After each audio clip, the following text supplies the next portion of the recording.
इस समय देश में इमारतों के नामों को लेकर चारों तरफ बहस छिड़ी हुई है। इन्हीं बहस के मुद्दों में से एक है कुतुब मीनार, जिसे विष्णु स्तंभ बताया जा रहा है। वहीं एक इतिहासकार रमाकांत पांडे अकेले की राय अलग है। उनके अनुसार कुतुब मीनार का नाम दीप स्तंभ है। अपने ऐतिहासिक उपन्यास शब्द भेदी सम्राट में किसी स्तंभ का उल्लेख किया है। उन्होंने दावा किया है कि यह वही कुतुब मीनार है। अपने ऐतिहासिक उपन्यास में इस स्तंभ के उल्लेख का दावा करते हुए बताया कि यह स्तंभ पृथ्वीराज के समय का है। उनके अनुसार कुतुब ऐबक के नाम पर इसका नाम कुतुब मीनार बहुत समय बाद में पड़ा है। यह स्तंभ उससे बहुत पहले का है। बता दें कि अकेले को साहित्य भूषण जैसे पुरस्कार से सम्मानित किया जा चुका है।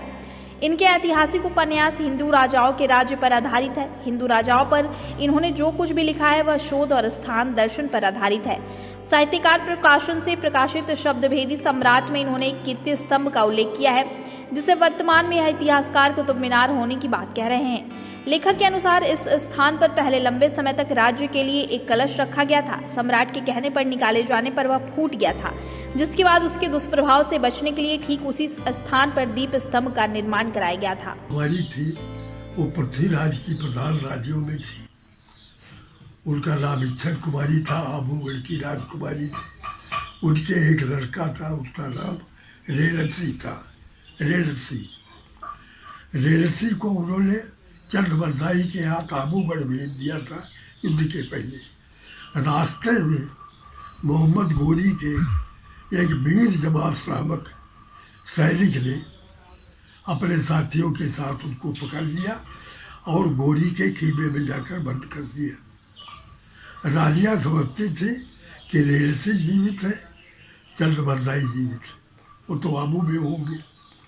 तो तब तक रक्षा की जाए इस दीप स्तंभ की। यदि दीपक जलते रहेंगे तो रेणसी कभी आवेंगे और हम उनकी राज्य में चेक करेंगे। लेकिन गोरी की आज्ञा हुई और कुतुबुद्दीन ऐबक ने अपनी सेना लेकर उन छत्तारियों पर आक्रमण कर दिया। युद्ध होता रहा, छत्तारियाँ ऊपर चढ़ती रही, 7 मंजिल कर रहा चलती रही और कुतुब इनके सैनिक जो मुसलमान थे वो सब ऊपर चढ़ते रहे, ये भी करते रहे, वो भी करती रही।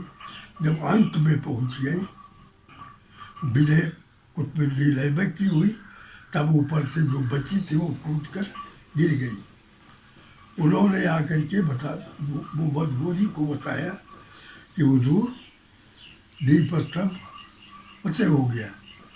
तो उन्होंने वरदान दिया, ये स्थान तुम्हारे नाम से मशहूर होगा। तब से उसका नाम कुतुब मीनार पड़ा।